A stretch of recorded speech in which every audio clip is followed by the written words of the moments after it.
The Heir's Journey, Quiet London. Part 1 of 3. You may remember a telegram that arrived at a railway station. You were at Bath, your bag on the platform, a ticket in your pocket, no particular plan beyond the next train, when a porter stepped forward with an envelope, your name on the front.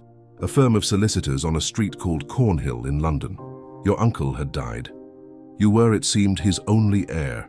You came to London.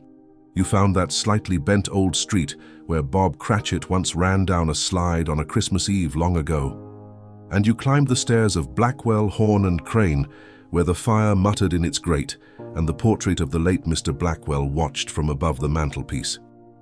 And a careful, unhurried man named Mr. Horn told you something that no one in the family had ever known. Your Uncle Egbert had not lost the fortune. He had spent it, certainly, every penny, across 50 years of slow and purposeful travel. But not carelessly. He had bought things, small things, chosen with extraordinary care.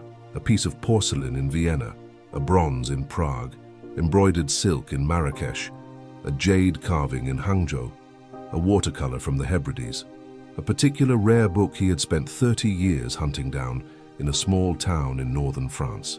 And he had left each of them in the place where he found it, with a friend or a shopkeeper or a stranger who had become a friend, each one waiting patiently for whoever might one day come. He had left a notebook too, leather-bound, soft at the corners, his small, careful handwriting on every page, his initials pressed into the cover, E.A. Curiosities, tucked between the pages, £1,000 in pound notes, and a photograph. A man in tweed, in a garden holding a grey cat, with the expression of someone who has found a great portion of what he was looking for. You had sat with the notebook in a small, quiet square near Cornhill, on a bench in the afternoon light, while a grey tabby settled beside you and purred. You had taken the short pencil from your coat pocket and written your own first line on the blank page after your uncle's last entry. London, the square, the tabby on the bench, the light on the stone at 3 o'clock. The beginning. You had walked back to Bloomsbury through the golden afternoon with the notebook in your bag and your uncle's life beginning to take its shape. And all of that, from the telegram on the platform to the first line in the notebook, had been only yesterday. The morning arrives. The light came early to Bloomsbury. It slipped through a gap in the curtains and laid itself in one long, quiet stripe across the floorboards. Outside, a cart horse made its patient way along the street below. Somewhere in the house, a kettle was beginning to find its voice. You lay still for a moment, as one does in an unfamiliar room, letting the ceiling become familiar. The ceiling was high, the wallpaper a deep blue-green, worn near the window where the morning light had done its slow work across many years. The Bloomsbury rooms had come down in the world without losing its dignity, the way a person might. You dressed, tucked the notebook into your inside coat pocket, left the pound notes folded in the bottom of your traveling bag beneath a clean shirt, as sensible a hiding place as any. You took the wooden box under one arm, the one the firm had given you that had seemed, from the weight of Mr. Horn's attention, to matter rather more than it appeared to. You made your way downstairs through the quiet house, your hand trailing the smooth, worn wood of the banister, the familiar creak of a step marking your passage. The letter of introduction. One other guest sat at the far table, an older gentleman with a newspaper folded carefully to the racing pages, who did not look up. Mrs. Whitmore brought tea without being asked.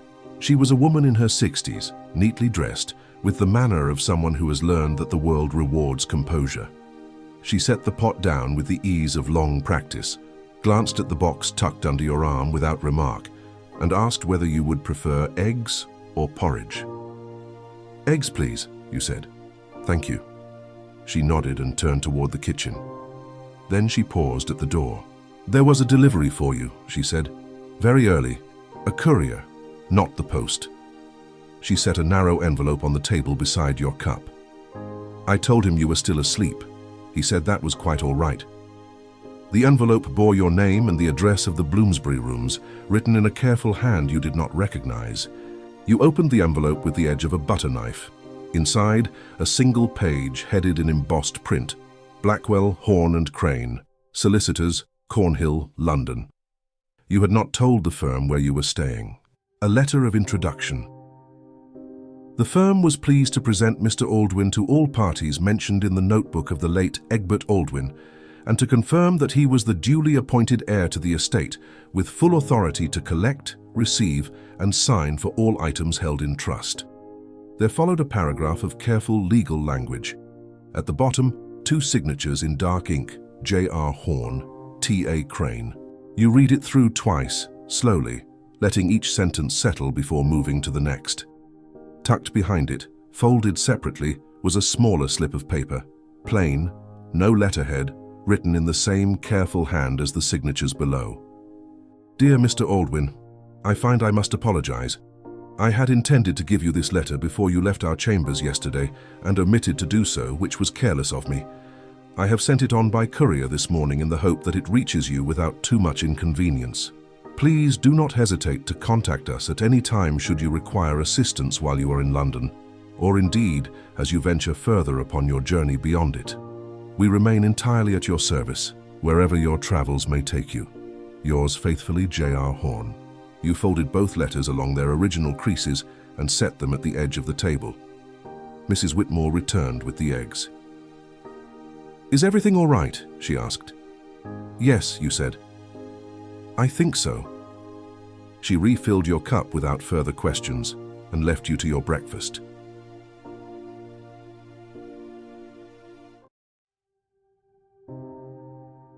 The Tobacconist. After breakfast, you opened the notebook.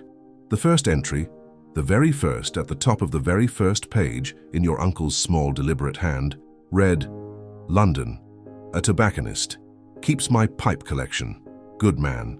Has always looked after them properly. Below that, a street name, a number, a note in the margin in smaller writing. He prefers appointments. Mention the firm.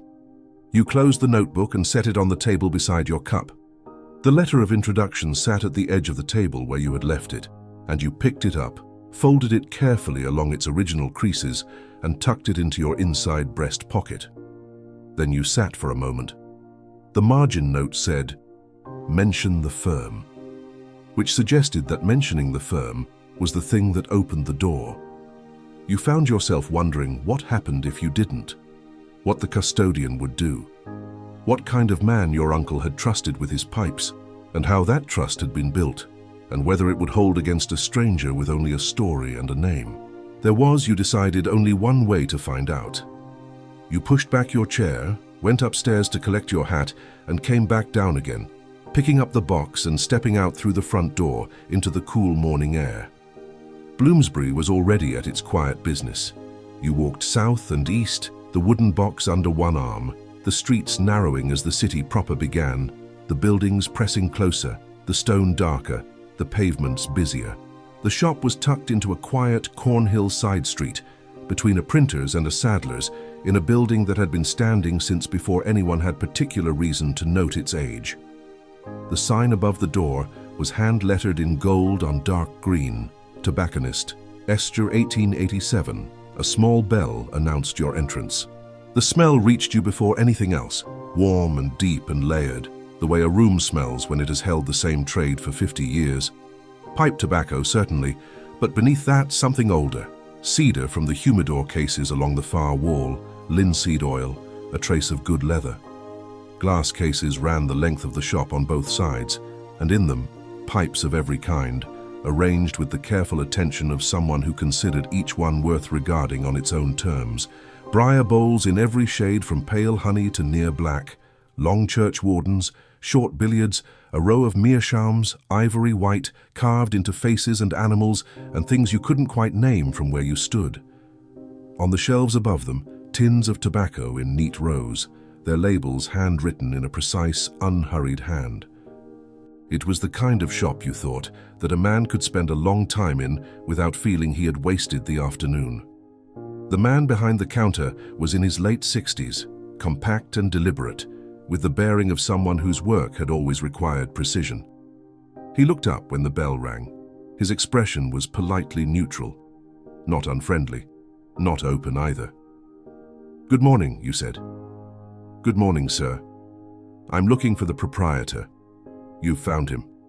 "My name is Aldwin. My uncle Egbert Aldwin left some items in your keeping. I believe he left the collection of pipes." A pause, long enough to have been considered in advance. "I see," said the tobacconist. He looked at you with the particular attention of a man doing what he came here to do. "And do you have a letter of introduction from the firm?" "Yes. Forgive me." You patted the wrong pocket first, then found it. The envelope, Blackwell, Horn and Crane, Solicitors, Cornhill, London, and set it on the counter. "It confirms that I am the rightful heir to my uncle's estate. The firm has authorized me to collect everything he left in trust." He read it carefully. Both pages. Then he folded it along its original creases and set it back on the counter between you and disappeared into the back of the shop. He returned a few minutes later with a long flat case in dark leather worn smooth at the corners. He set it on the counter. "Your uncle's pipes," he said, "kept properly as promised." You opened the case. 8 pipes, each in its own fitted slot, cleaned and oiled, in better condition than many things that had been cared for with far more fuss. "He chose well," you said, "in the people he trusted." The tobacconist nodded. He did. He paused, and something in his expression settled into a different register, still polite, but cooler now. "These things were left in my care in good faith," he said. "I've kept them that way for a good many years. I'd ask that you bear that in mind when you call on the others in your uncle's circle of acquaintances."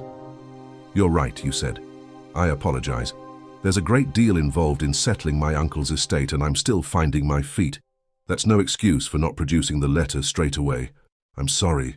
He held your gaze for a moment. Then something shifted, not quite a smile, but the frost going out of it.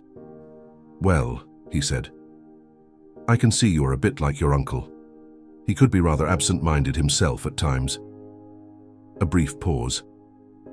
"Although, thinking about it, I'm not entirely sure that was always genuine either." "Your uncle was a good man," he said. "I hope you find everything in good order." You nodded. You turned toward the door. Then you stopped. "Forgive me. One more question, if you don't mind." He waited. Why were these pipes so important to him? He could have kept them anywhere. The tobacconist was quiet for a moment. He looked at the case on the counter, not at you. "He never smoked them," he said. "Not once, in all the years I had them. He'd come in, maybe once a year, sometimes less, and he'd ask to see them. I'd bring the case out. He'd open it, look at them for a moment, and close it again." A pause. "He never said what they were. I never asked. But a man doesn't do that with something that's only worth its weight in tobacco." You looked at the case under your arm. "Thank you," you said. "Good day, Mr. Aldwin." The bell rang quietly as you stepped back out into the street, the pipe case tucked under your arm beside the wooden box. You stood for a moment on the pavement, letting the noise of Cornhill settle around you. He had asked for the letter before anything else. No pleasantries, no preamble, straight to it. You filed that away. The others in the notebook would likely do the same. The tobacconist had been gruff, no question about that. But the shop, the careful rows of pipes behind the glass, the cedar and linseed smell of the place, the long flat case kept in perfect order across however many years it had been sitting in that back room. A man who took that kind of care with things. Your uncle had seen something in him worth trusting. You were beginning slowly to understand the kind of person you were looking for. The Thames River flows. You needed to think, and thinking, you had discovered, required walking. You walked to the embankment and stood at the river wall looking out. The Thames moved past in its great unhurried way, grey, green and wide, carrying a barge, a gull riding the surface as though it had settled a question and was simply resting in the answer. You thought about your uncle, Egbert Aldwin, a man you had barely known. A vague impression from childhood, A figure who appeared at Christmas dinner and said odd things, brought unsuitable gifts, was regarded by the rest of the family with the patient pity reserved for confirmed hopeless cases. He lost the family money. Said like that, flat, certain, as if the money had been something solid and Egbert the careless sort who let it fall through his hands. The notebook in your inside pocket weighed rather more than any of that had ever accounted for. The tobacconist's words came back to you. He never smoked them. Once a year, open the case, look, close it again. For however many years those pipes had sat in that back room. A man doesn't do that with something that's only worth its weight in tobacco. So what were they worth? Not to a collector, that much had been plain, not for smoking. A reminder of something then, a connection to someone who came before. Or perhaps your uncle had simply been sentimental in a way the family had never known, and 8 pipes in a leather case was all there was to it. You weren't sure which possibility unsettled you more, and beneath that, quieter and less comfortable, sat another thought entirely. Entry 1 in the notebook, first on the list. 8 pipes, no monetary value. The tobacconist had made that plain enough. A man could travel a very long way and spend a great deal of what remained of £1,000 collecting items like these. You didn't dismiss the thought. You didn't dismiss your uncle either. You didn't know nearly enough yet to dismiss anything, but the question was there, sitting quietly underneath all the rest of it. What exactly are you sending me to find? You turned from the river and walked on. You found a bench near a small garden off Cornhill and sat for a while with the notebook open on your knee. Northern France, the Hebrides, a city in Bohemia, names without faces, custodians without shapes, objects described in your uncle's spare handwriting with the confident brevity of a man who knew precisely what he saw. You closed the notebook.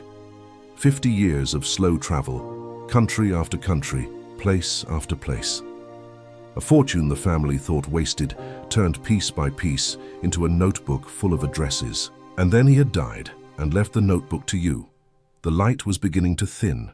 You put the notebook back in your pocket and walked back to Bloomsbury.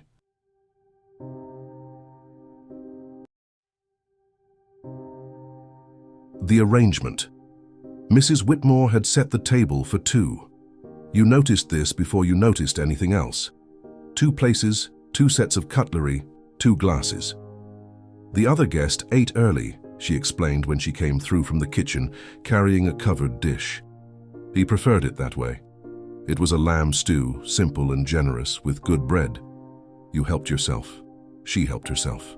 Did your day go as you'd hoped? She asked after a while. Not entirely, you said. The room was warm. The stew was good. There was something in her manner, a settled, unprying quality, that invited plain speaking without demanding it. I've inherited something, you said, from my uncle, who died recently. It's a bit complicated. These things often are, she said. He left me a notebook, names and addresses all over the world, things he left in various places with various people. I'm meant to go and collect them. A traveling sort of inheritance, she said. Yes. You turned that over. Yes, that's a very good way of putting it. She considered this. Will you be in London long? That's rather what I'm trying to work out. A few weeks, perhaps. Possibly longer. You paused. I was wondering, I hope you won't find this forward, whether we might come to some sort of arrangement about the rate. She set down her bread and looked at you directly. You explained, a reduced rate in exchange for whatever was useful around the house, errands, maintenance, anything that needed doing, not charity, something that worked on both sides. You were handy enough, you said, and you were not in a particular hurry. She was quiet for a moment, not uncertain, simply thinking. Then she extended her hand across the table. 3 evenings a week, she said. Dishes after supper. Anything that needs lifting or fetching. If something breaks, you have a look before I call a tradesman. You shook her hand. I'll want a week's payment in advance, she said. Just to begin with. 2 weeks, if you will allow it, you said, setting down your cup. It seems the proper way to begin something one intends to keep. You had your reasons. A man who intended to travel needed somewhere reliable to come back to, somewhere his things would be safe, his room would be waiting, and no questions would be asked. 2 weeks bought goodwill. That was worth something. They talked quietly through the rest of dinner.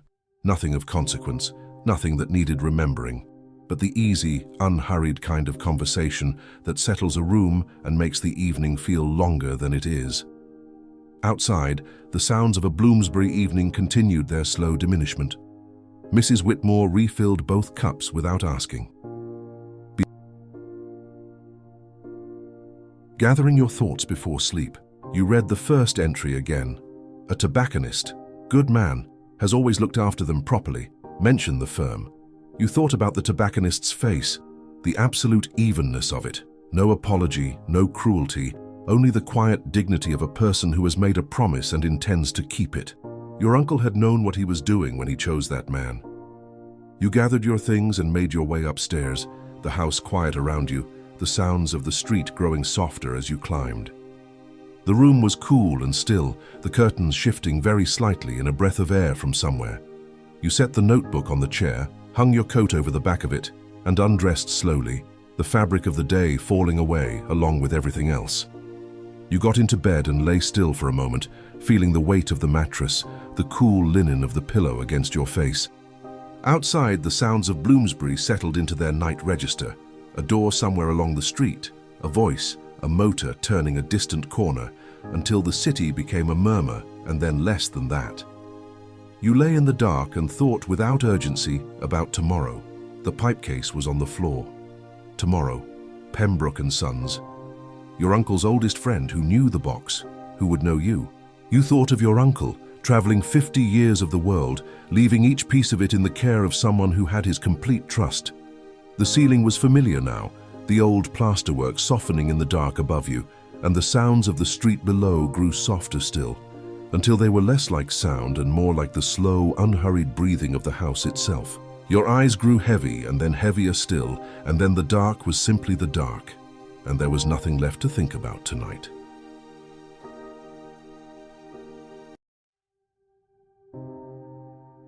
The morning came soft and grey to Bloomsbury. You dressed. Mrs. Whitmore had left porridge on the sideboard and tea in the pot. You ate unhurriedly, turned a few pages of the notebook while your cup cooled, and thought about where you were going. The notebook entry for Pembroke and Sons was brief, even by your uncle's spare standards. A street name, a number, and in the margin, in smaller ink than the rest, Pembroke, my oldest friend. He knows the box. He will know you. He will know you. You had read that line 3 times the night before without being entirely sure what to make of it. You tucked the notebook into your inside breast pocket. You picked up the pipe case in one hand and the wooden box under the other arm and went out into the morning. Pembroke and Sons Antiques. The street was a narrow Cornhill passage, compressed between 2 taller buildings, the sort of place that existed between other streets rather than leading anywhere in particular. Easy to miss if you weren't looking for it. You suspected that was entirely deliberate. The shop front was modest, a deep bow window, dark wood, a painted sign that had weathered to exactly the right degree of quiet authority. The kind of establishment that had been here long enough to stop needing to announce itself. A small bell above the door announced your entrance as you stepped inside. The smell reached you first, old wood, dust, something dry and mineral, the particular atmosphere of a room where objects had been gathered carefully across a very long time. Glass cabinets lined 2 walls, and in them, small bronzes, pieces of silver, a collection of enameled boxes arranged by color. A pair of candlesticks that had clearly come from somewhere grander than anywhere they were likely to go now. Open shelves held ceramics, Chinese export pieces in pale blue and white, a row of English slipware, something Japanese near the window that caught the morning light in a way you couldn't quite account for. A tall corner cabinet with brass fittings and beveled glass held pieces you would have needed to stand closer to properly see. A card table near the door held smaller items, each tagged with handwritten cards in a neat, deliberate hand. You stood for a moment, taking it in. Everything had the same quality, chosen rather than accumulated. Each object placed as though someone had thought carefully about where it ought to be and why. There was a seriousness to it, but not a coldness. The shop had the feeling of a place that loved what it kept. You thought, yes, you could understand this. A woman was working at a writing desk near the back of the shop, her head bent over a ledger. She glanced up when the bell rang, a quick, unhurried look, and returned to her work without comment. A moment later, a door to the back room opened. Mr. Pembroke was in his 70s, compact, deliberate, moving with the careful economy of a man whose body had slowed while his mind had stayed sharp. He wore a good wool coat indoors, slightly old-fashioned, which suited him entirely. He stopped when he saw you and looked at you for a long moment with the particular attention of a man doing something he has been waiting to do. "Yes," he said at last, "I can see Egbert in you." He crossed the floor and extended his hand. "Welcome, Mr. Aldwin." You took his hand and shook it, a firm, unhurried grip, the handshake of a man who meant what he said. "I was very sorry to hear of your uncle's passing," he said. "He was my oldest friend. I shall miss him a great deal." He said it simply, without performance, the way a man speaks of a loss he has already had some weeks to carry. "I am glad you have come." "Thank you," you said. "I am beginning to understand how much there is to know about him." Mr. Pembroke nodded, as though this was exactly the right thing to say. He pulled 2 chairs from behind the card table, set them near the counter, and disappeared briefly through the back door.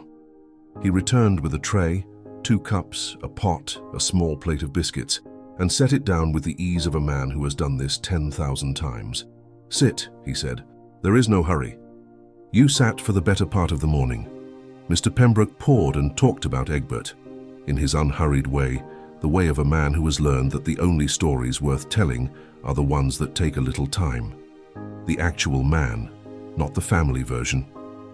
"He was the most curious person I have ever known," Mr. Pembroke said. "And I mean that in the precise sense. He wanted to know how everything worked. Why this piece and not that one? Why this particular street in this particular city? He used to say that most people look at the world and see surfaces. He wanted to see the underside."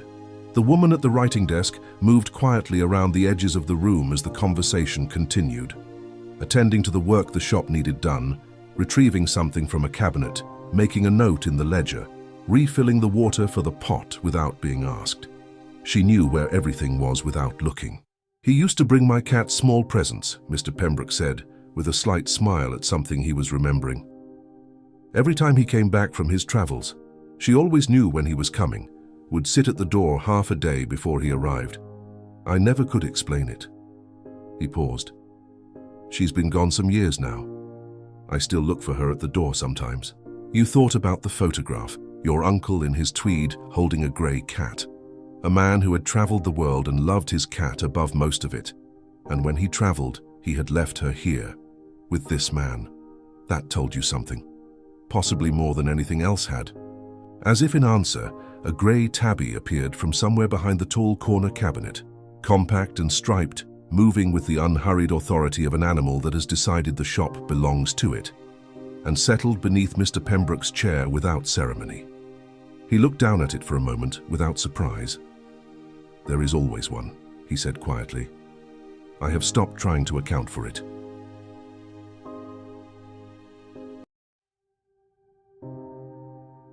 You set the pipe case on the counter. "I collected these yesterday," you said, "from the tobacconist on Cornhill. I have no idea what I'm looking at."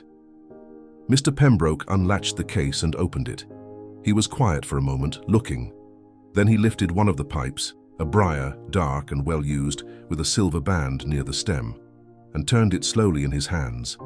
"These are not curiosities in the estate sense," he said. He turned the pipe slowly, examining the bowl, his thumb moving along the grain. "These belong to your great-uncle, Egbert's father." He set it back carefully. He smoked every one of them. A pause, and something in his expression settled into something quieter. Egbert never smoked. He was never that sort of man. But he saved these, kept them all his life, across 50 years of travel. He held on to very little from the family, but not these. He closed the case and set both hands on it. The briar pieces are good quality. A few of them are quite old, and 1 or 2 were clearly made to order. There may be some value here, but I would want to give them a proper look before I told you anything definitive. Leave them with me." I'll make some inquiries, have a word with 1 or 2 people I know, and when you come back, I'll have a proper valuation for you. That would be very helpful, you said. Thank you. You don't need the money urgently? Not immediately, no. Good, he said. Then there's no hurry. We'll do it properly. He set the case to one side. May I see the notebook, he said. You set it on the counter. He opened it with the careful attention he brought to everything, turning pages slowly, pausing at certain entries, reading in silence. Monsieur Arvieux, he said, reading from the France entry. Yes, Egbert found him through a bookseller in Paris. Took years. Last I heard, he was still at the same address. An elderly man, very private. Take something from the crossing. A decent English tobacco, perhaps. He has simple tastes and appreciates the gesture. He turned a few more pages. The Hebrides custodian is a woman named Mrs. Macaulay. She has had the watercolor for 15 years. Egbert was very fond of her. He turned another page. Prague. I don't know this one personally, but the address is sound. Your uncle was careful about who he trusted. He closed the notebook and slid it back across the counter. He talked about this notebook many times. He wanted someone to have it who would understand what it was. He looked at you with the direct, unhurried attention of a man who weighs people the way he weighs objects, not unkindly but honestly. He thought about it for a long time. I'll take care of it, you said. Good, said Mr. Pembroke. He was quiet for a moment, turning his cup in his hands. Then he set it down. A practical matter, he said. The notebook will tell you where everything is, but it won't tell you where to begin. Your uncle left that to my judgment. He looked at you steadily. Start with northern France. The book, you said. You had read the entry. A particular rare book. 30 years to find it. A very rare book indeed, he confirmed. He set down his cup and gave the matter his full attention, the focused, unhurried attention of a man who has spent a lifetime knowing what things are worth. The journey is cheap, a cross-channel passage and a train. But the value of what is waiting for you there. He paused with the considered restraint of a man who does not overstate things, though something in his expression was warmer than restraint alone. Your uncle spent 30 years finding that book. There are collectors in London who have been looking for it nearly as long. That single piece, brought back in good condition, would fund the rest of your travels comfortably. The Hebrides, Prague, Vienna, and further besides. When you bring it back, come to me first. Not to the firm. I know the right people. Good, he said quietly. Then there is no reason to delay. After France, the Hebrides, then Prague and Vienna together. Those two make sense as a single journey. By then you will have the funds to think about the longer distances. He picked up his cup. Take your time in each place. Your uncle was never in a hurry, and it served him very well. He said it without irony, simply and plainly, as though it were the most useful thing he had ever learned, and he saw no reason not to pass it on. His gaze settled after a moment on the wooden box you had set down when you first came in. That box, he said. Not a question, the tone of a man who has been waiting for the right moment and has decided it has arrived. May I? You lifted it onto the counter. You had carried it since the solicitor's office, under your arm through Bloomsbury and Cornhill, set it on counters and tables, picked it up again. It was a fine box. Old, solid, clearly worth keeping. But a box. He took it in both hands with the practiced attention of someone who has spent a lifetime handling old things. He examined the base. He turned it over. He ran his thumb slowly along the join between the base and the left-hand side, pressing with a quiet, particular intention, as though he were listening through his fingertips. A faint click sounded, small and precise, carrying cleanly through the silence of the shop, as though the box itself had finally decided to speak. A small panel released along the base fitted so seamlessly into the grain of the wood that you had never noticed it, had never thought to look, and swung slightly open on its hinge. You looked at it for a long moment, not quite able to make sense of what you were seeing, as though the box had simply decided, after all this time, to tell you something. Inside, resting on a square of dark velvet, was a key, small, brass, old. I built that compartment myself, Mr. Pembroke said. There was something in his expression now. Not quite a smile, but the quiet satisfaction of a man who has kept a good secret for a long time and is glad finally to pass it on. Your uncle brought me the idea. He was very particular about what should go inside. He lifted the key from the velvet and placed it carefully on the counter. He said, "The person who comes with both the notebook and the box will know what it's for." You looked at the key. You thought about every time you had tucked the box under your arm, set it down, picked it up again. It had been carrying this the whole time. You had been carrying it without knowing. Havelock and Mercer, private bankers, you said. The private bank. Mr. Pembroke nodded. He never told me the specifics. He said it wasn't my business to know the contents. The corner of his mouth moved very slightly. He was right, as usual. You picked up the key and held it for a moment. "Thank you," you said, "for all of it." Mr. Pembroke rose, slowly, with the deliberate care of a man who has learned not to rush his joints, and shook your hand again. "Come back when you return from France," he said. "Come here first, before you go anywhere else. We'll have a proper look at what you've brought." "I will," you said. You had reached the door when you stopped and turned back. "One more question, if I may, before I go." Mr. Pembroke waited. "The items I decide to keep, to retain in the estate rather than sell, would a private bank consider a small loan against them, do you think, as security for the costs of travel?" Mr. Pembroke considered this for a moment, turning it over with the same deliberate care he brought to everything. "I think they would," he said. "Knowing the value of what's in that notebook, yes, I think they would consider it quite seriously." A pause. "You might mention my name." "Thank you," you said. "Good day, Mr. Aldwin." The bell rang as you stepped back out into the passage, the pipe case in one hand, the wooden box under your arm, the brass key in your coat pocket. You stood for a moment in the narrow street, the sounds of Cornhill settling around you. Then you turned toward the bank.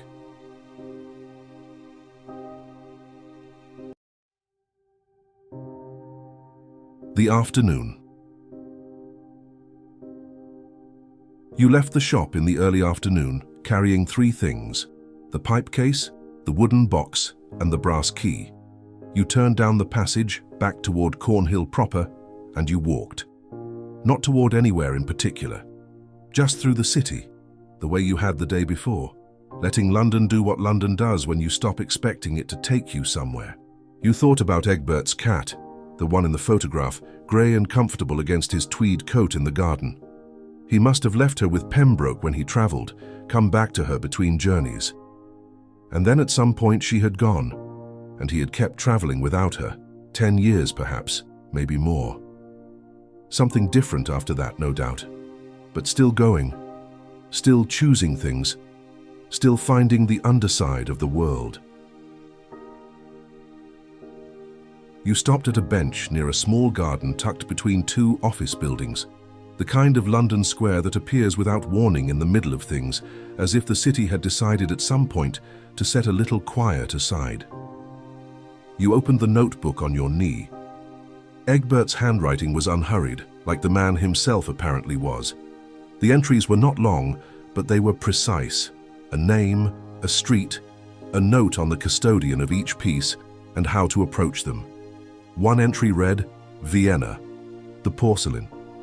The woman who keeps it is 91 years old and still playing cards every Thursday afternoon. Bring something sweet." In the margin, in smaller ink, "She cheats. Let her win." You sat there until the light began to shift. Then you got up, tucked the notebook into your coat pocket, and walked back toward Bloomsbury. The evening in Bloomsbury. Mrs. Whitmore had set one place at the table. The other guest took his supper early, as was his habit. She brought cold lamb and good bread and pickles, poured tea into both cups before you'd asked, and sat across from you with the manner of someone who has learned that the best company is often quiet company. "Any luck today?" she asked after a while. "Yes," you said. "Better than yesterday." She nodded. The fire in the corner made its small, steady sounds. "I'll be going to a bank in the morning," you said. "And then I think, soon, I'll be leaving the city for a while." "Toward?" she asked. "France," you said, "eventually." "Well," she said, "the room will be here when you come back." She said it the way she said most things, plainly, without drama, with the matter-of-fact warmth of someone who has learned to mean what they say and finds the habit requires very little effort. She rose to clear the plates. Then she paused at the kitchen door. "While you're up, would you mind bringing the coal scuttle up from the cellar? The stairs are just through there. The scuttle's by the door at the bottom." "Of course," you said. You found the cellar stairs without difficulty, brought the scuttle up, and set it beside the hearth. It was a small thing, but it was, you thought, the right kind of small thing. "Thank you, Mrs. Whitmore." "Don't mention it," she said. Before sleep in Bloomsbury. You carried everything upstairs, the pipe case, the wooden box, the key, and set each thing in its place with the quiet deliberateness of a man who has begun to understand that objects matter. The key on the bedside table, the pipe case on the floor beside the chair, the wooden box, its hidden compartment open now, the dark velvet square empty and patient, resting on the chair alongside the notebook. You undressed slowly in the cool room, the sounds of the street drifting up through the window glass, and lowered yourself into bed, feeling the familiar give of the mattress, the weight of the blanket settling across you. Outside, Bloomsbury was finding its evening register, a door somewhere along the street, a voice calling something to someone, the distant rumble of a larger road beyond the square, the sounds diminishing by degrees, the way sounds do in a city that has been doing this for a very long time. You lay in the dark, quite still, the sounds of the street below growing softer and more distant, less like sounds now, and more like the memory of sounds, the city breathing down toward its quieter hours in the unhurried way it had been doing for longer than anyone could remember. You thought about 10 years of traveling with a little more to carry, and still going, still choosing things, still finding the underside of the world. The ceiling was familiar now, the same high plasterwork it had been the night before, softening further in the dark above you. The key was on the table. The notebook was on the chair. Tomorrow you would walk to Havelock and Mercer, private bankers, and open the box, and find out what your uncle had kept there all this time. You let your thoughts go quiet one by one, the way the sounds of the street had gone quiet, until there was nothing left but the dark and the slow, unhurried breathing of the house around you, and sleep came in its own good time. Part 3 of 3. Havelock and Mercer, private bankers. The bank was not difficult to find. A quiet street just south of Cornhill, a plain stone facade with a brass plate, the kind of building that does not feel the need to look like a bank from the outside because everyone who needs to find it already knows exactly where it is. You pushed open the heavy door and stepped inside. Inside, dark wood paneling, a long counter of polished mahogany, 2 leather chairs against one wall for waiting. The sort of room that values discretion above decoration. A young man at the counter looked up when you entered, and something in his expression shifted very slightly before he spoke. The small recalibration of a person who has been given a name in advance. "Good morning, sir. How may I help you?" "My name is Aldwin." You set the key on the counter between you. "I am the heir to my Uncle Egbert Aldwin's estate, his nephew. You may have been expecting me." The young man's eyes went to the key. Whatever question he might have had answered itself. He looked back up at you. "Yes, Mr. Aldwin, of course." He picked up the key with care, excused himself quietly, and disappeared through a door behind the counter. A moment later he returned, followed by an older man, in his 60s, the quality of his coat suggesting he was not often found at the front counter. "Mr. Aldwin," he extended his hand. "Welcome to Havelock and Mercer private bankers. We were very sorry to hear of your uncle's passing. He was a client for many years." "Thank you," you said. Pausing a moment, he said, "If you would follow me." He led you through a further door, down a short flight of stairs, to a room lined with numbered boxes behind a gate of decorative ironwork. He found the number without consulting anything. He produced a second key from his pocket. 2 locks turned together. The box slid out of the wall on its tray. He placed it on the table in the center of the room and said, "I'll give you some privacy," and left, closing the door behind him with no sound at all.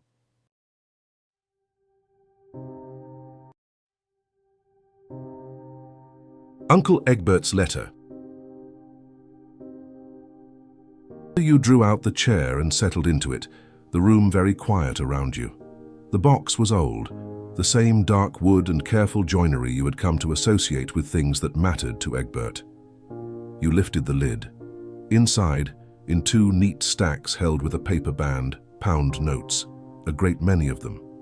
And beneath the notes, folded carefully along its original creases, a letter in Egbert's small, deliberate handwriting. You lifted it from beneath the notes with careful hands, unfolding it along its original creases until his small, deliberate script opened out across the page before you, and you began to read. My dear nephew, if you are reading this, you have found your way to Havelock and Mercer, private bankers, which means you have also found Mr. Pembroke and the box and the compartment. Well done. You are already further along than most people ever get. I will be brief. I have never liked letters that go on longer than the occasion requires. The £1,000 is for travelling, not for keeping safe, not for investing, for travelling.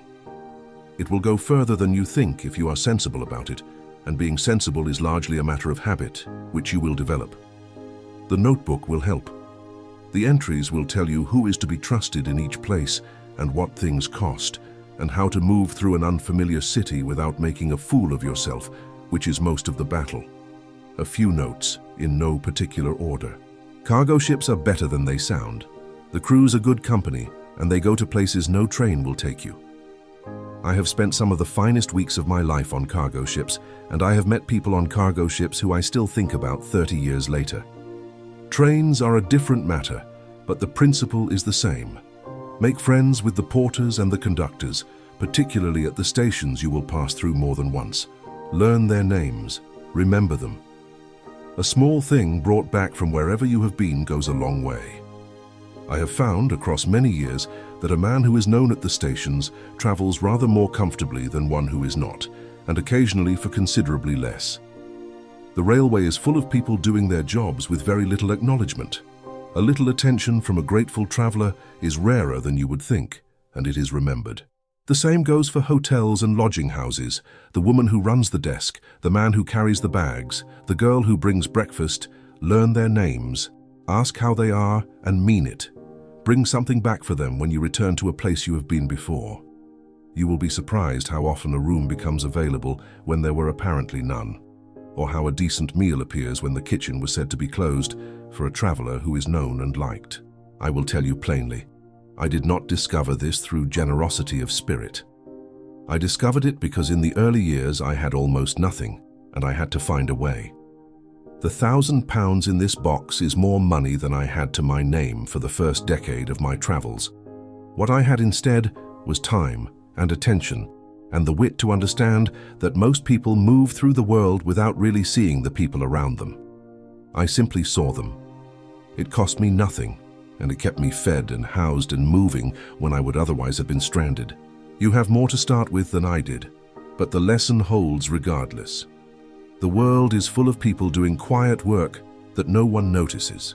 Notice it, remember it. Bring them something small from wherever you have been. They will remember you. And when you need help in an unfamiliar place, and you will find that you have already made the friends you need. When you visit one of the custodians of my curiosities, bring something from where you have just been. Small is fine, a local sweet, a folded newspaper, a piece of decent soap. It is not about the gift. It is about showing that you paid attention along the way. The custodians will have been waiting a long time. Show them the journey has been worth waiting for. Horn and Crane are honourable men doing an honest job. They have their own interests, as all professionals do, but I have arranged matters so that their interests and yours are tolerably well aligned, for now. There is a retainer running. Whenever I was in London, I would try to drop in and add a little to it. Their help has proved extremely valuable over the years, not least in keeping certain family creditors and overzealous tax collectors at a proper distance. It will not run forever. When it runs dry, manage the relationship on your own terms. You will know when the time has come. Mr. Pembroke, you may trust absolutely without reservation. He taught me everything I know about how to look at a beautiful thing and understand what it is worth. And the two are not always the same figure.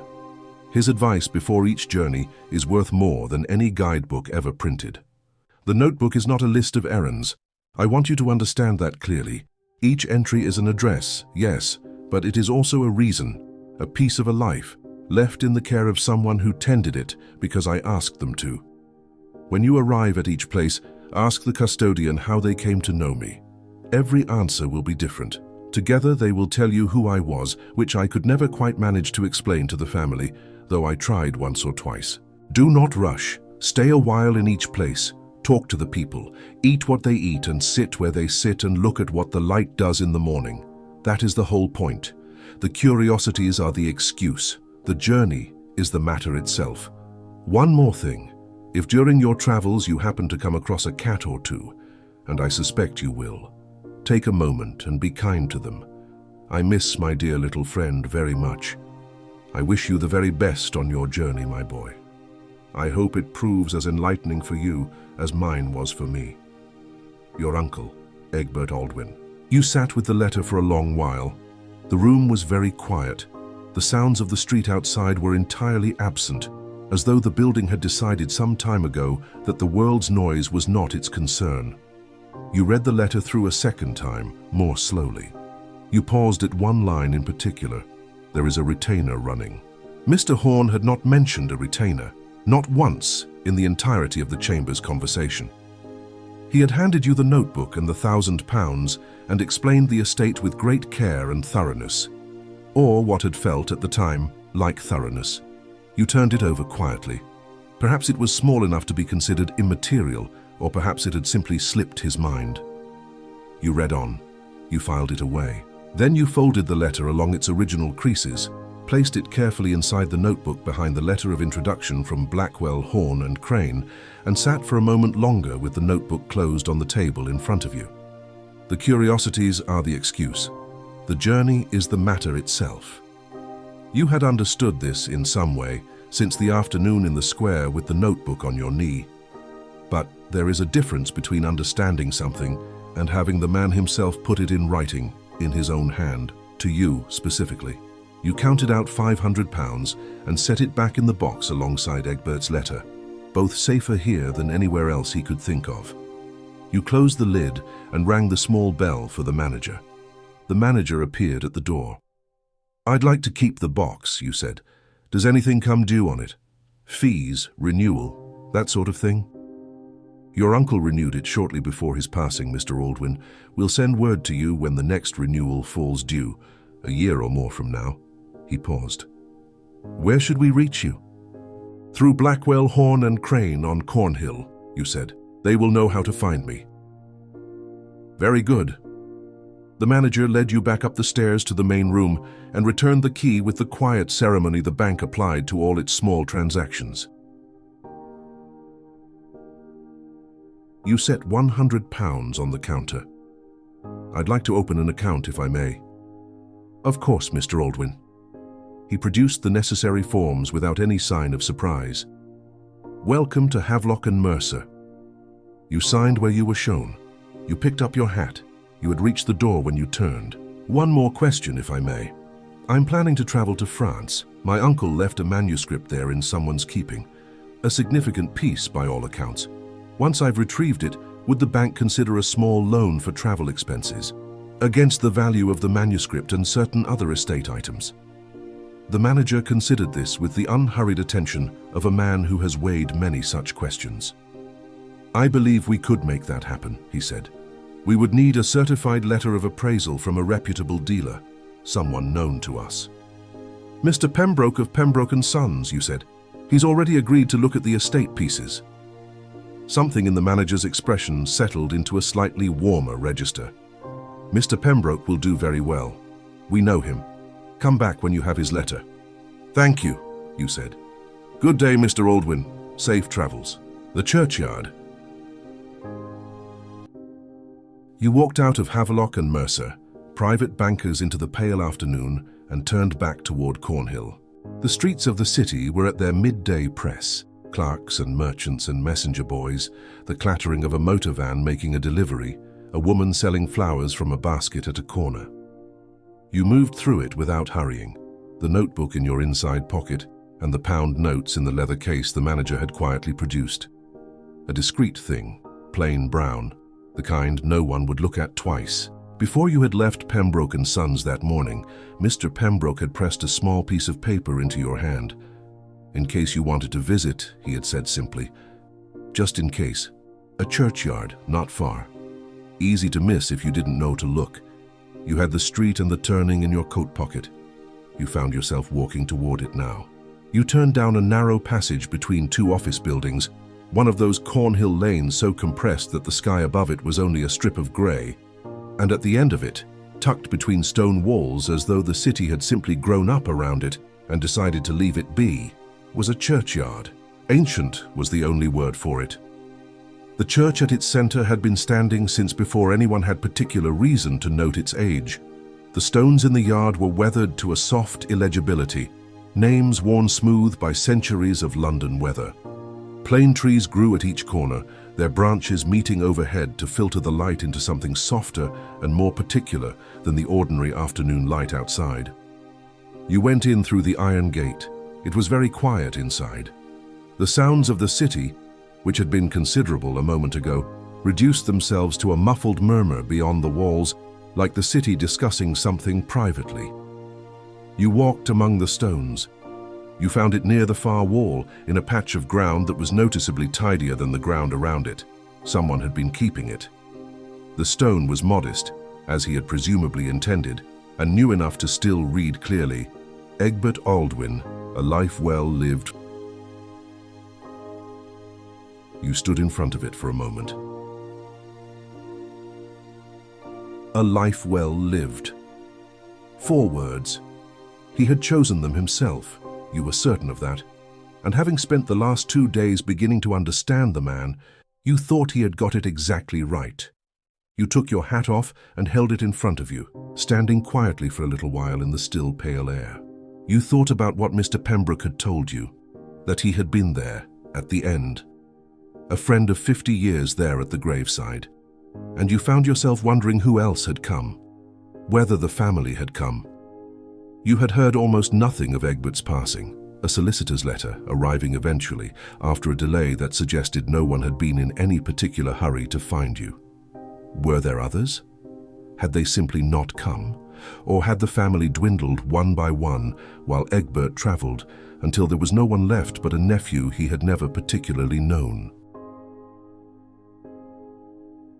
You did not try to answer it. Some questions you were learning were better carried than resolved. You thought at some point that you caught a glimpse of something moving in the shadow along the far wall, low and quiet, the way a cat moves. When you looked directly, there was nothing there. You stood for a moment longer.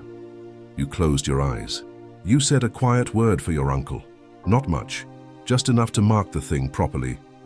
And then, almost without meaning to, you said a quiet word for yourself as well. Because the truth was you were not entirely certain what you were getting into, and it seemed the right place to admit it. Then you settled your hat back on your head and walked back out through the iron gate into the Cornhill afternoon. The evening back in Bloomsbury. Mrs. Whitmore had made a thick leek and potato soup, pale and warm, with a faint sweetness to it, the kind that fills a room with its smell before you've even sat down. There was good bread beside it, still holding a little warmth, and a small dish of butter. She set it on the table and poured the tea and asked nothing, in the way she had that felt less like restraint and more like respect. You ate most of the soup. You told her it was very good, and meant it. After a while you said, I think I'll be setting out next week, if I can arrange the passage. Where to first? She asked. Northern France, you said. There's something there my uncle spent 30 years finding. I thought I should begin with that one. She nodded, as though this was a perfectly sensible reason to go to France. You set down your spoon. There's something I wanted to ask, you said. I can't take everything with me when I go. The wooden box, and a few other things. I was wondering whether I might leave them here, in my room, under your care, while I'm away. She looked at you steadily. How long might you be gone? A few weeks, perhaps a month. I'm not entirely certain. The room is yours as long as you're paying for it, she said. And anything you leave in it is your business. I don't go through my guests' things, Mr. Aldwin. I never have. I didn't think you did, you said. I just wanted to ask properly. Something in her expression settled, the small satisfaction of a person who has been treated with the right kind of respect. Leave what you need to leave, she said. It will be here when you get back. So will your room. If for any reason I'm delayed longer than I expect, longer than the rent covers, I'd ask that you contact Mr. Pembroke of Pembroke & Sons on Cornhill. He's an antique dealer. He was my uncle's oldest friend. He'll come himself and collect my things or send someone he trusts. You paused. Particularly the box. I'd rather it was with him than left uncollected. She nodded once, simply. Pembroke & Sons, Cornhill. I'll remember. Before you go, she added, I'll have the girl make up a proper traveling kit. Soap, sticking plasters, a needle and thread. The kind of things you won't think to pack until you need them and can't find them. That's very kind. It's practical, she said, which for Mrs. Whitmore was very nearly the same thing. Before sleep in Bloomsbury. Upstairs, the room was quiet and cool. You set the leather case on the bureau. You took the notebook from your coat and set it on the chair. You thought of Egbert's letter and the path he was guiding you on. Do not rush. Stay a while in each place. Talk to the people. The curiosities are the excuse. The journey is the matter itself. You thought about your uncle in the tweed jacket, in a garden somewhere, holding a grey cat, with the expression of someone who has found a great portion of what he was looking for. You eased yourself into bed, the cool linen settling around you, the weight of the blanket a gentle and familiar thing, and lay still for a moment listening to the house. Outside, Bloomsbury was finding its quieter self. A door somewhere along the street, a voice calling something to no one in particular, the slow diminishment of the day as the city handed things over gently to the dark. You let your thoughts find their own way, the way they do when a long day finally loosens its hold and stops requiring anything of you. You pictured it, without quite trying to, a train moving south through the English countryside. Fields and hedgerows going past in the grey morning light, the pale gold of them, the soft green, the way the mist lay in the low places between the hills. Dover. The smell of the sea, salt and wide and clean. The ferry easing out from the dock, the white cliffs growing smaller behind you. The vast grey water of the channel opening up on all sides.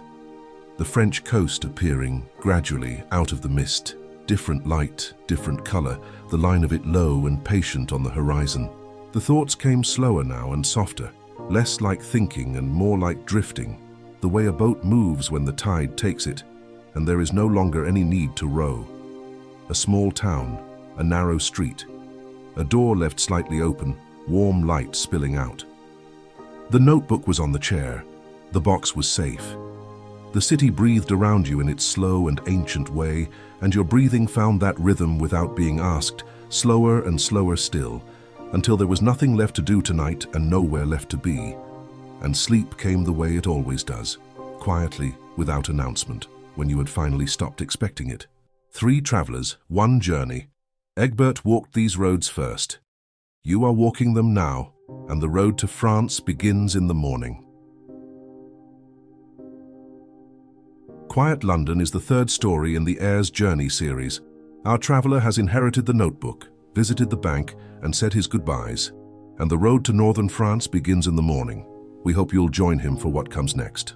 Our next story is the Heir's Journey, France, a sleep story. And if tonight felt like the right kind of quiet, I think you'll find it waiting for you. If this is your first time joining us, a word before you rest.